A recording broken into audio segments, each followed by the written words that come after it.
So these are the notes for 3.1, which is about the basics of functions. So first off, we're going to talk about some definitions. So a relation is a set of ordered pairs. It's two things that are related. When we list out all of the first components, that's called the domain of the relation. And when we list out all of the second components, that's called the range of the relation. Now, a relation can be anything. It can be an x and a y. It can be two other things that are related. Just any kind of things that are related, that can be a relation. So example 1 here asks us to find the domain and range for this relation. So when we talk about domain, we're going to have a set, and we're going to lose all of the first elements. So we'll have Winfrey, Cowell, McGraw, DeGeneres, and Seacrest.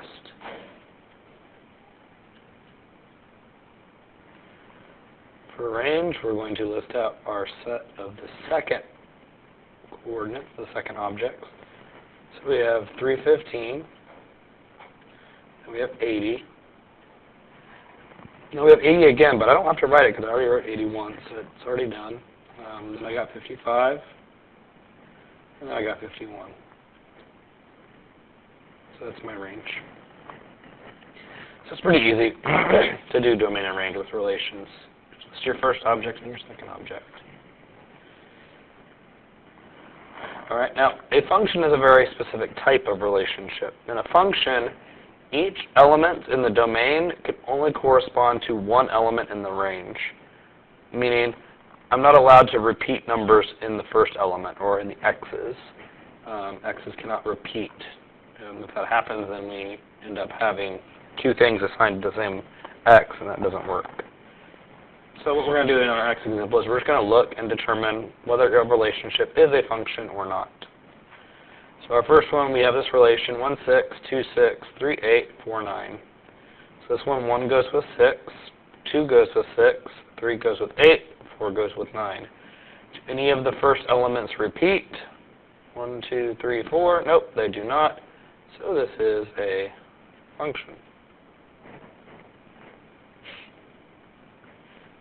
Okay, look at this one, 6, 1, 6, 2, 8, 3, 9, 4.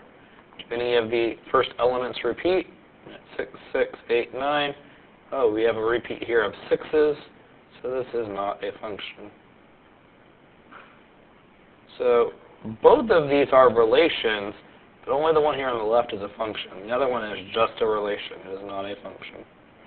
Again, it's because these first elements repeated. We had 6, and then we had 6 again, with a different y value, with a different second value. Okay. Now we're going to spend most of our time talking about functions, because functions are a little bit easier to talk about.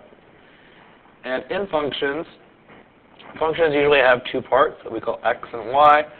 X is called the independent variable because it can be assigned anything within the domain of the function. The y is called the dependent variable because it depends on x. Depending on what x is, y changes. In order to check if an equation is a function, solve the equation for y and see if I plug in an x, do I get one value or do I get more than one value? And so that's what we're going to do here in example 3. It asks us to determine whether each of these equations represents y as a function of x. Our first one is x squared plus y equals 4. If we solve that for y, we would move the x squared over. We'd have y equals negative x squared plus 4. Now, if I pick a number for x and plug in, do I get one answer or more than one answer? Well, let's just say we plugged in 0. 0 squared is 0, times the negative is still 0, plus 4 gives us 4. Did we get one answer or did we get more than one answer? We only got one answer. We only got 4. So since we only got one answer, this is a function. Compare that to letter B over here. We have x squared plus y squared equals 4.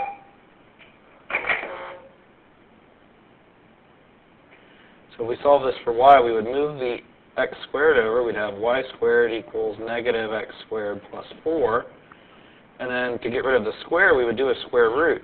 But remember from chapter 1 that when we do a square root, we have a plus or minus in the front.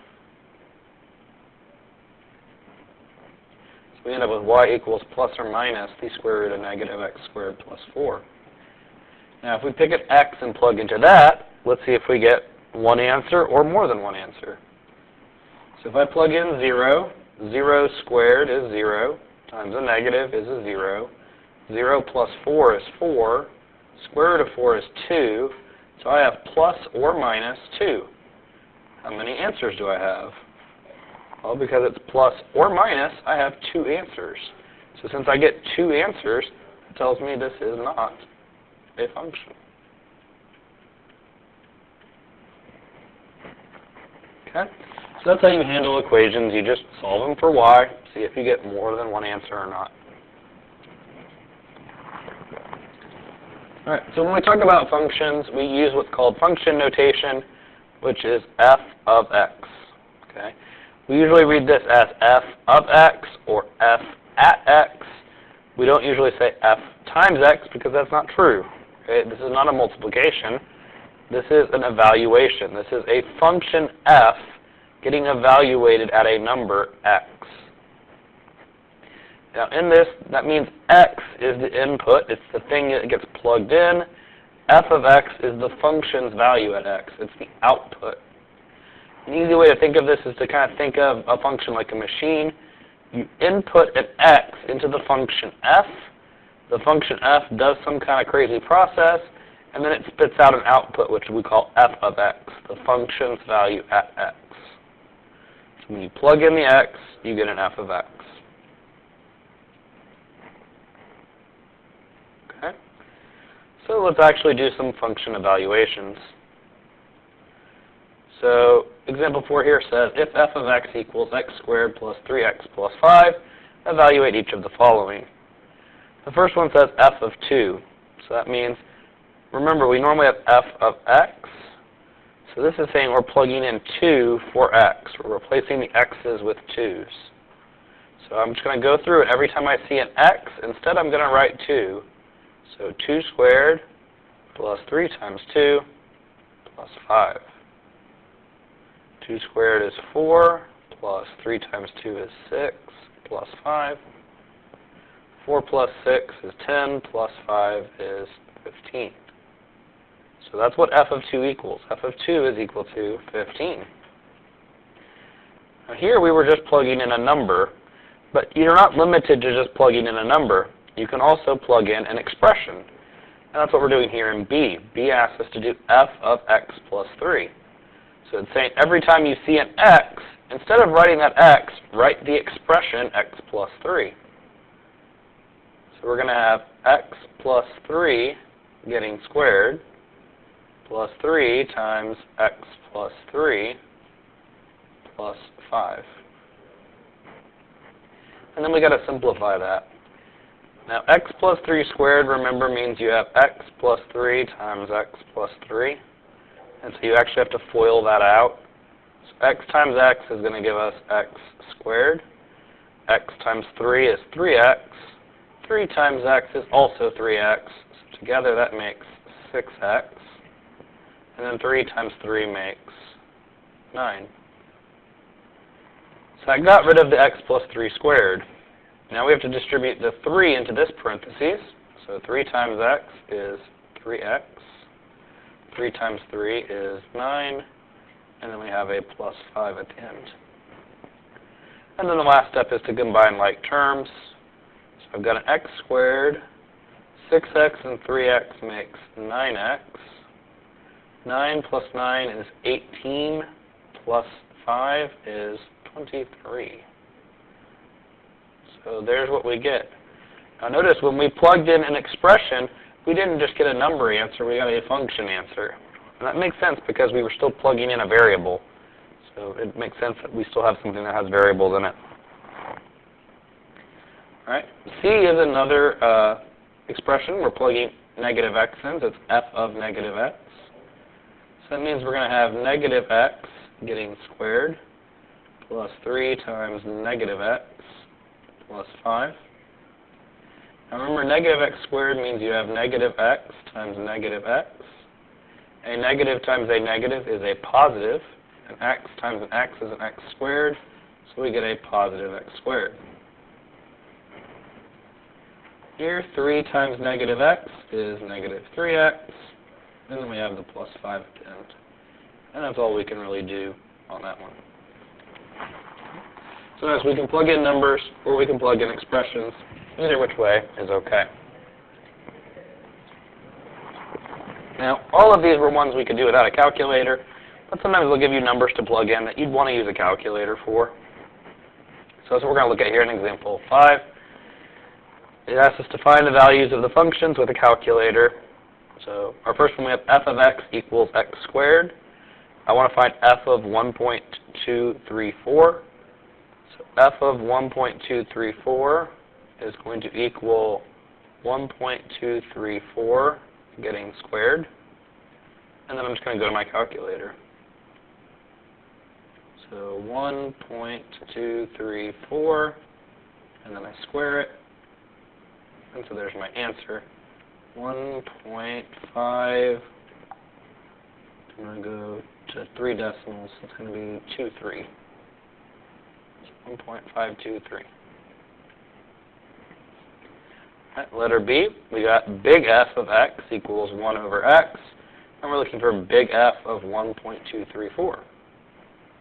So big F of 1.234 equals 1 over 1.234. And then we'll go to our calculator and see what that is. 1 divided by 1.234 gives me 0.810.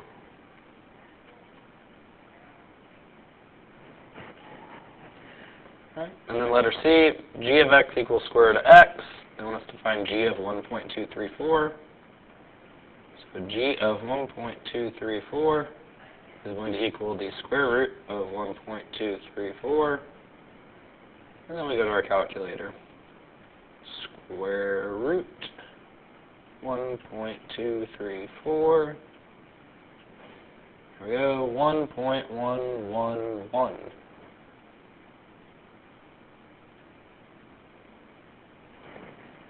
So those are pretty easy, pretty straightforward. Just plug them in your calculator. Too bad. Okay. The next thing we're going to do is talk about a graphical way to test whether a graph is the graph of a function. And that's called the vertical line test. In the vertical line test, you move a vertical line across the graph and see how many times it crosses. If it only crosses the graph once, then it's a function. If it crosses more than once, it's not a function. Okay? So again, if a vertical line crosses once, it is a function. If it crosses more than once, it is not a function. So here in example 6, it asks us to use the vertical line test to identify graphs in which y is a function of x. So I'm just going to go through and I'm going to draw a vertical line. So here's a vertical line. How many times is it touching? 1, 2. That's more than once. So this is not a function.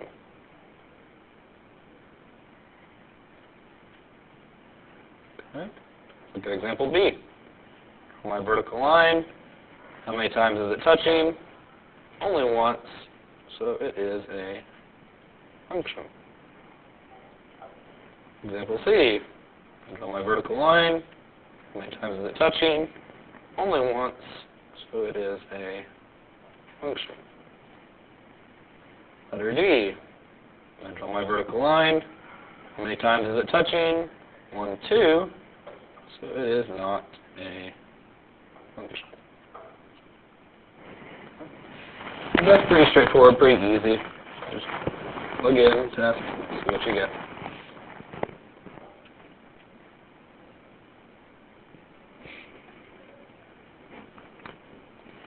Alright, this next thing is a little bit more difficult. This is probably the hardest thing in this section. And it's called the difference quotient. The difference quotient is where you find a difference between f of x plus h minus f of x, and then you divide that by h. It's called a difference quotient because it has a difference, a subtraction in it, and it has a quotient because you're dividing by h. Now, this is usually hard for two reasons. One, you have to be able to figure out f of x plus h. Two, you have to be able to figure out how to simplify this fraction at the end, which can sometimes be really tricky. So we're going to go through each of these examples. I'm going to try and go slow, but we'll see how it goes. You may need to re-watch the video if you have any trouble. All right, so for A, we have f of x equals 2x squared minus 3x. The first thing I want to do is I want to find f of x plus h. So I have 2 times x plus h getting squared minus 3 times x plus h. Now, x plus h squared means x plus h times x plus h. So when I do that and I FOIL it out, x times x is x squared. X times h is hx. H times x is also hx. So I get plus 2hx. And then h times h is h squared.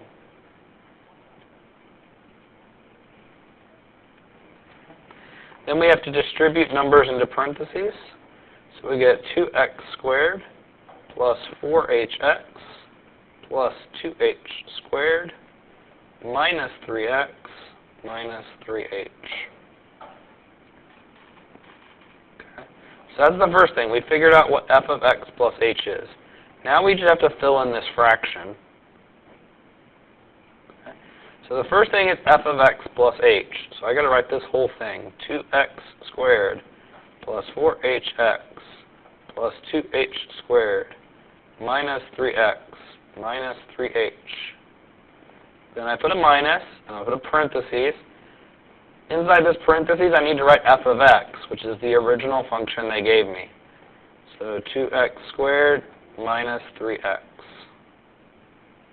And then all of that is over h. Now this minus gets distributed, so you're going to have 2x squared plus 4hx plus 2h squared minus 3x minus 3h. And then when that distributes, you'll get minus 2x squared plus 3x. Now at this point, if you've done it properly, some things should cancel out. So if you look here, I have a positive 2x squared and a negative 2x squared. Those will cancel. And I have a negative 3x and a positive 3x. Those will cancel. And so what I'm left with is 4hx plus 2h squared minus 3h all over h. Now, if you notice, in common on top is h, so you can actually factor that out. And it leaves behind 4x plus 2h minus 3. And then once you factor it out, the h on top and bottom can cancel out. And so we get 4x plus 2h minus 3. And so that's our difference quotient. That's what we get when we do out that subtraction and that division. And that's what we'll end up with. So that one's not too terrible. It's got a lot of multiplication and everything, but it's not too bad. The next two are the ones that get a little bit more complicated.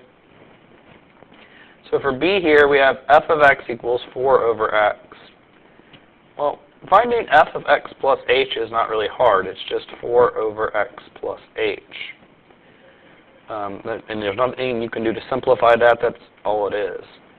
It's doing the difference quotient that's hard.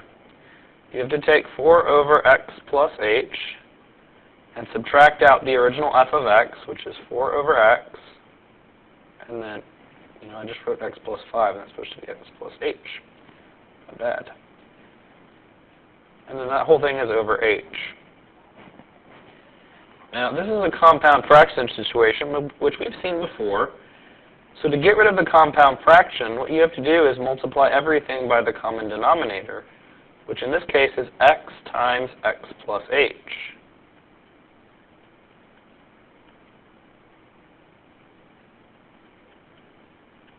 And then you have to clean all that up. Now in this first fraction, the x plus h's can cancel out, and so you just have x times 4, which gives you 4x. Minus, here, the x's cancel out, and so you have negative 4 times x, which gives you negative 4x. And then you have negative 4 times h, which gives you negative 4h. On the bottom, you have h times x times this. So you have to take that hx and distribute it in, and you'll get hx squared plus h squared x.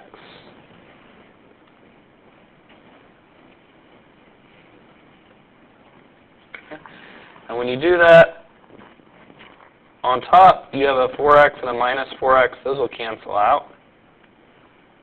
And so you're left with negative 4h over hx squared plus h squared x. Then what you have to do is you have to factor an h out of the bottom, and it leaves behind x squared plus hx. And then the h on top and on bottom can cancel out, and so you get negative 4 over x squared plus hx. So that one's a little bit more complicated because of the compound fractions and everything, but you know, it's still doable, still within our realm of possibilities. All right, last one here, C. We have f of x equals square root of x. So f of x plus h is going to be the square root of x plus h. And again, no real simplifying there. That's all we can do. So when it comes time to do our difference quotient, we're going to have square root of x plus h minus the original f of x, which was square root of x, all of that over h. Now this is a situation we've never seen before, but it is still doable. In order to make this work, we're going to have to multiply the top and bottom by what's called the conjugate. The conjugate is the part of the fraction that has the square roots. You just change the sign in between the terms. So it's going to be x, square root of x plus 5 plus the square root of x over the square root of x plus 5 plus the square root of x. Now when you do that, on top, square root of x plus 5 times square root of x plus h times square root of x plus h, those square roots are going to cancel. You're just going to get x plus h. Okay. When you have square root of x plus h times square root of x, you're going to get a square root of x squared plus hx.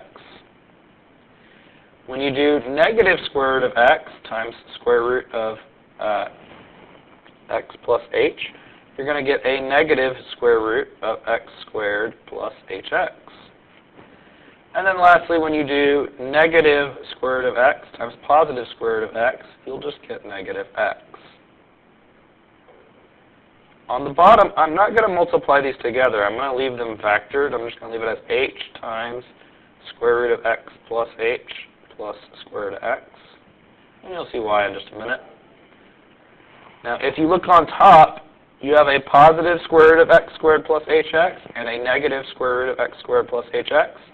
So those cancel out.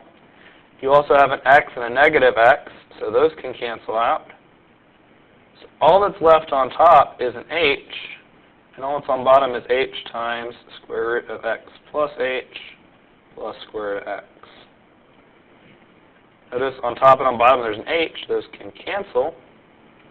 And so what I'm left with is 1 over square root of x plus h plus the square root of x. And that's our final answer for that one. Again, that one's kind of tricky too, because it involves the whole conjugate thing, but it is still doable with the skills that we have.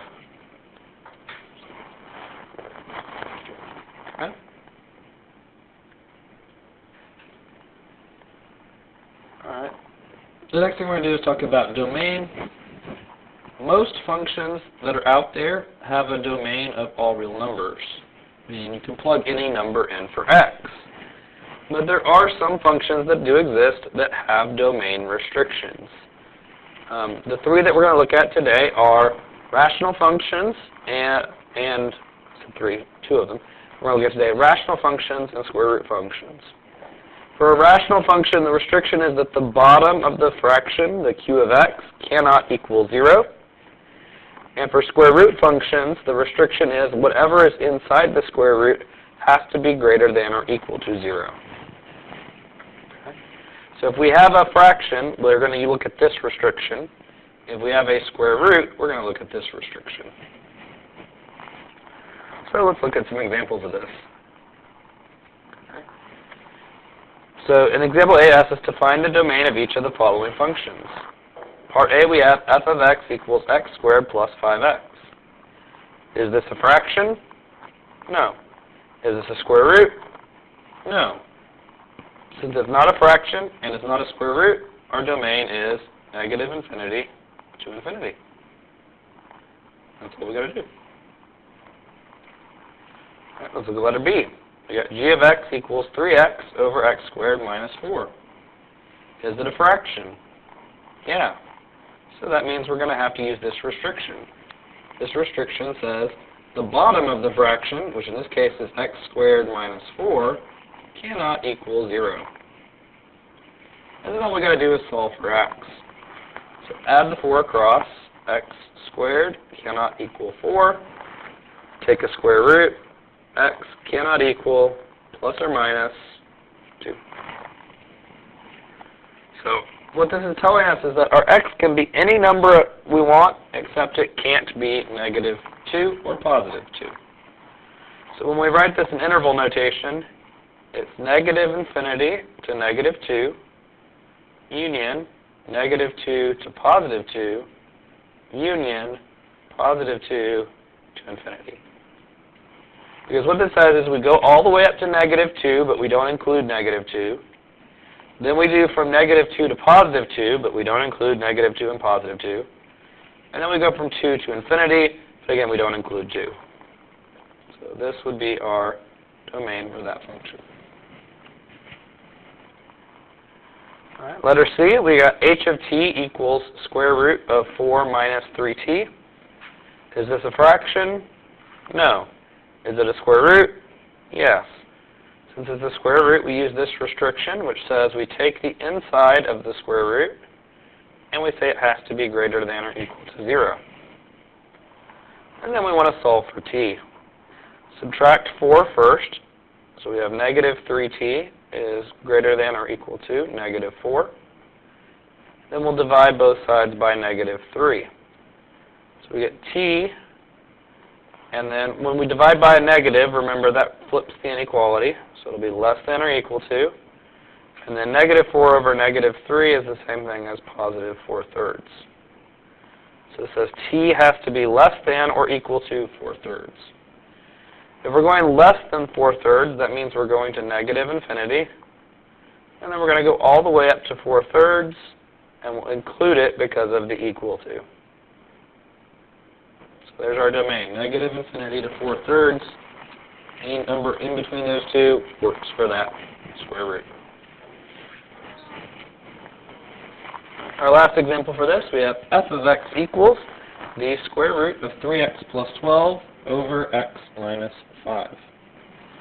Now this one's a little bit more complicated because it actually has two restrictions. It is a fraction, and it's also a square root.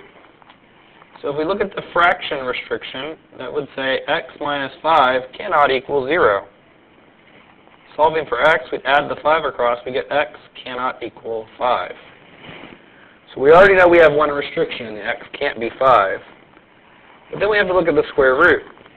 The square root also causes us to have a restriction. For the square root, we would say 3x plus 12 has to be greater than or equal to 0. If we solve that for x, we would move the 12 over and say 3x has to be greater than or equal to negative 12. And then we would divide by 3 and say x has to be greater than or equal to negative 4. Now, if we were just saying x has to be greater than or equal to negative 4, we would say, hey, that goes from negative 4 all the way to infinity, because infinity is greater than negative 4. But our problem is we can't just go negative 4 to infinity, because we're not allowed to include 5. X can't be 5. So instead what we have to do is we have to say, hey, let's go from negative 4 all the way up to 5, not include it, and then go from 5 all the way to infinity, again, not including the 5. So the idea is we looked at this restriction and said it went negative 4 to infinity, and then we incorporated this restriction and stopped ourselves at 5, so that way we didn't cause any problems. Okay. So that's what our domain looks like for that crazy function.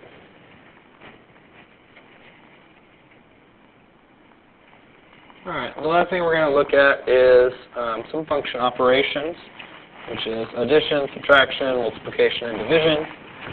So for sum, f plus g of x means you take f of x and you add g of x. The domain is the intersection of the two functions' domains, meaning if you look at the domain of this one and you look at the domain of this one, you look for the area of overlap between the two domains, and that will be the domain of the sum. Difference, f minus g of x means f of x minus g of x. The domain of this is also the intersection of the two original functions, so look for the overlap between them. Product, f times g of x is the same thing as f of x times g of x. And again, the domain here is the intersection of the two functions' domains, so look for the area of overlap. And then lastly, quotient f divided by g of x is f of x over g of x. This one, it's the intersection of g of x not equaling 0 and the domains of the two functions. So you're looking for the area of overlap between the two functions, and you're also looking at where does g of x not equal 0. So you have to find something that works for all three of those for the domain. Okay?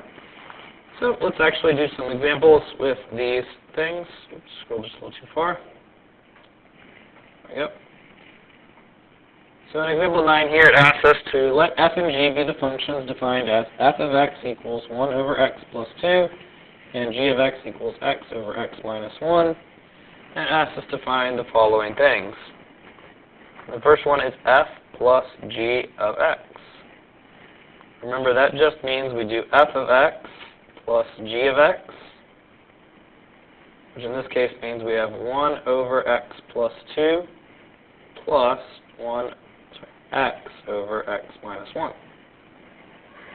Now, in order to add these together, we would have to get a common denominator, which means this one needs to multiply by x minus 1, and this one needs to multiply by x plus 2.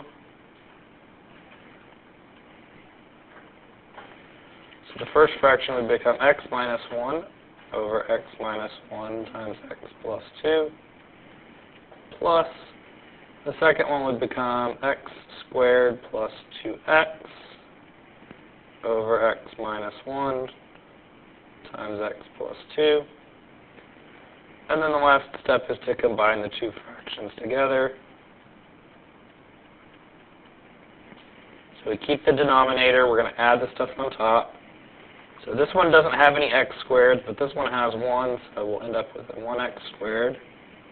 We have an x and a 2x, that'll make a 3x. And then we have a negative 1 and a 0, so that gives us a negative 1. And so there's what we get when we add the two functions together. All right, for f minus g of x, it means we're doing f of x minus g of x.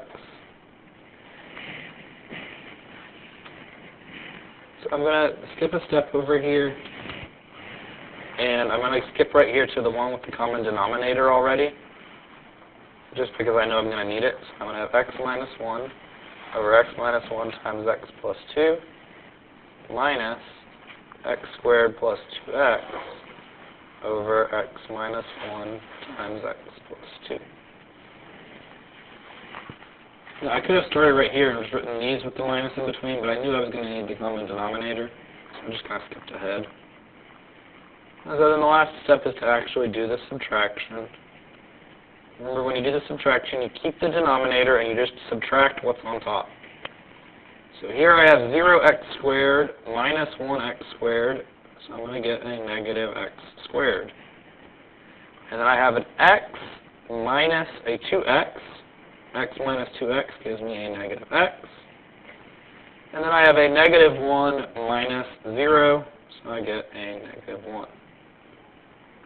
And so there's my result for doing the subtraction. Alright, for product, f times g of x, this means we take f of x and we multiply it by g of x. So we're going to have 1 over x plus 2 times x over x minus 1. This is actually really easy. 1 times x is x. And on the bottom, we can just write that as x plus 2 times x minus 1.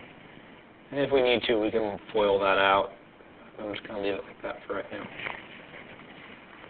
So multiplication is actually really easy. And then our last one is f divided by g of x. So for this one, we take f of x and we divide it by g of x. So that means we have 1 over x plus 2, and we are dividing it by x over x minus 1. Please remember that when you divide by a fraction, it's really like multiplying by the reciprocal. So this is really like 1 over x plus 2 times x minus 1 over x, the reciprocal of this. And so 1 times x minus 1 gives you x minus 1. And on the bottom, I'm just going to call that x times x plus 2. You can multiply it out if you want. You don't necessarily have to. Okay?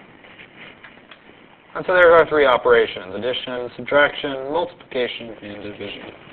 And they're all pretty straightforward, pretty easy. Alright, so that is it for these notes. Again, as always, if you have a question, please feel free to send me an email, and I'll try to get back to you.